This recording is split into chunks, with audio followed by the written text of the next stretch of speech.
Hi, I'm Victoria, and today's topic on Listen Up Home Buyers is exclusive buyer agency. What is it? And what should every home buyer know about it?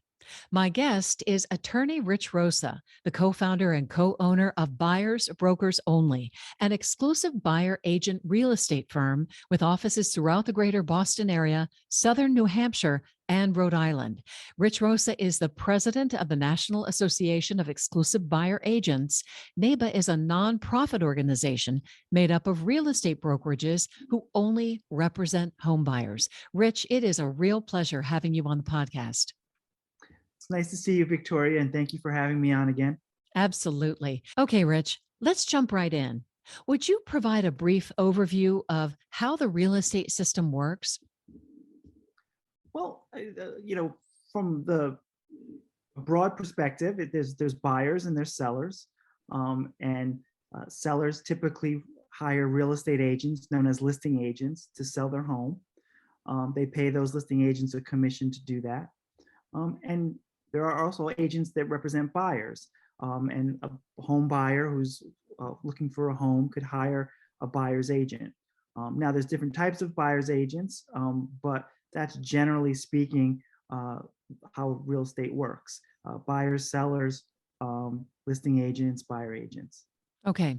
Um, That's a great overview. And now we're going to kind of break all of that down. Talk to me first about what I would call the big box real estate brokerages, the ones that you see all across the country. How do they function in that scenario? Well, typically the larger traditional real estate firms around the country, they're really focused on getting listings, and they will have agents that represent both buyers and sellers. It's something called dual agency, where the brokerage is representing through either one agent or two agents, both the seller, the homeowner, and the buyer, the home buyer, in the same transaction. Hmm. Um, Hmm. Yeah. And there are other names for that kind of representation. I know in the state of Maryland, it's called designated agency. And that's when Correct. Yeah. they'll have that listing. And again, it's with the brokerage. So I always think of like an umbrella, and you've got this umbrella, and underneath you've got buyer agents and listing agents. This is in the big box real estate firms. And so if you sign up and purchase a home with, or a home that is listed by that brokerage, then you would have to agree to a designated agency relationship. And that's the same way in Massachusetts Hmm. as well. You know, when one agent represents both the buyer and the seller, it's pretty clearly dual agency. Right. Um, Even when one agent in the same firm, or two agents in the same firm, I should say, represent the buyer and the seller, that's also dual agency. But some states, like you've mentioned, Massachusetts being one of them, Maryland being another, they've sort of changed the rules and they've called them designated buyer agents. So Hmm. the broker is designating one agent to represent the seller and another agent to represent the buyer. Um, Not really avoiding the conflict of interest that arises when one company is representing both parties in a real estate transaction. And I want to get more into what you just mentioned there. Tell me, what is a buyer's agent? Well, a buyer's agent is someone that represents a home buyer uh, to, to purchase a home. Hmm.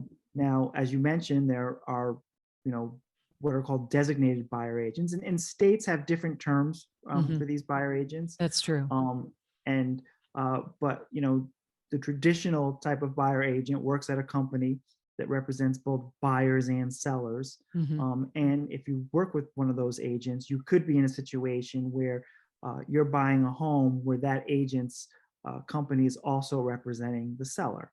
Hmm. Now, there are exclusive buyer agents. Hmm. Those agents only represent home buyers, and they work at companies that do not represent sellers. So therefore, they avoid that potential conflict of interest that could arise if you're looking at a house where someone in the same company is representing the seller. Mhm. That won't happen with the exclusive buyer agent because they don't represent sellers. That's right. Yeah. A couple of things I want to mention. In some states, dual agency is outlawed. And so that's something that we need to keep in mind since this is going to be a national broadcast. And, it's also important for people to know in full transparency that Rich and I are exclusive buyer brokers, meaning that our brokerages don't take any listings and we never work for sellers. So can you talk a little bit, Rich, about the there, let's see, hold on. Well, while there are states that make dual agency legal, they do provide an ability for brokerages to receive both sides of the commission, Mhm. and that's what this is all about, right? I mean, Mhm. real estate firms want to get not just one side of the commission, but both sides of the commission. Because, Mhm. like I said earlier, sellers will hire a listing agent who will then list the property for sale, and they'll offer that listing agent, or they'll agree with that to the terms of a commission with that listing agent, and Right. often that commission is split with a buyer agent, or there is some sort of split, some sort of cooperating commission that's being offered to that buyer agent. And Mhm. so if a brokerage could have both the buyer agent and the selling agent representing both parties, then they'll get both sides of the commission. And Mhm. obviously, that's lucrative for them, maybe not really great for the buyer or the seller for that Yeah. matter. Yeah. And talk to me a little bit about why that might not be the best choice for a consumer, a home buyer who's coming out there and wants to make sure that they are fully represented in the transaction, Well, the example I give to my clients is simply this: if um, I were a lawyer, which you are. and yeah, which I am, and my law partner was Victoria, you, and the seller came to you and said, "I'm selling my house. Would you represent me, Victoria?" Mhm. And the person who's buying that house came to me and said, "Would you represent me, Rich? I'm buying a house." If you represented the seller and I represented the buyer, there's a pretty good chance we'd be disbarred. Mhm. Mhm. Um, Mhm. that's a big no-no In law. for lawyers to Yeah. represent, opposing parties. Mhm. Um, that happens every day in real estate, Yeah. uh, in real Yeah. estate firms. Mhm. Um, so, and the reason why lawyers can't do it is because of the conflict of interest. Mhm. That's Um, right. and so it's the same thing that happens in a real estate brokerage. Mhm. That there's the potential there for conflict of interest. Mhm. And so why, to answer your question, why is it not a good idea? Because you want to avoid conflicts of interest that could Mhm. come up, Mhm. and that could, you know, hurt your ability to negotiate, hurt your ability to get all the information you need to make an informed decision. Um, and all sorts of other things that may come up that because of that conflict. Yeah. And I want to drill down a little bit more on all of those things because I think, again, if we're talking about first time home buyers, you don't know what you don't know. And many times we end up getting people coming to our brokerage because something has happened in a past transaction that has made them just really uncomfortable with moving ahead unless they have, the kind of representation where it's not compromised. Sometimes it's a question of, are you being provided with all the details? For example, if you go directly to a listing agent, I Hmm. mean, they have no obligation to you as a buyer. Their obligation is to the seller. Their Hmm. obligation is to get the highest price and the best terms for that seller. Hmm. Anything you tell that agent, they have no obligation to keep it confidential. In fact, if they could use it to negotiate against you, then that's what they'll do, and that's what they should do for the seller. When you don't have your own agent, and like you said, it's you don't know what you don't know, Hmm. then you don't know what questions to ask. Yeah. I mean, an experienced agent's been through this either dozens or hundreds or maybe even thousands of times, Right. and they're prepared to ask questions and to look out for their buyers. Hmm. And so if you don't, have that representation, then you don't know what to ask. Yeah, no, it's a very good point. And that brings me to a question about attending open houses. A lot of people like to go to open houses, and I want to point out something that you just said. It's a really important thing to remember, that person who is at the open house, even if they're not the listing agent, which many times they are not the listing agent, sometimes it's somebody on their team, but that person is there representing the seller. What would you advise people when they're going to an open house? I advise them that it's okay to ask some questions about the house, Mm-hmm. but there's absolutely no reason to tell the listing agent anything personal about their circumstances. Mm-hmm. And if they have an agent and they're going to an open house, then they should just simply say to the listing agent or the agent at the house, if they're asked questions, well, I have I have an agent, Mm-hmm. and I'll have my agent, reach out to you about, this, that, or the other thing. But I think that it's important to just be careful what you say. Mm-hmm.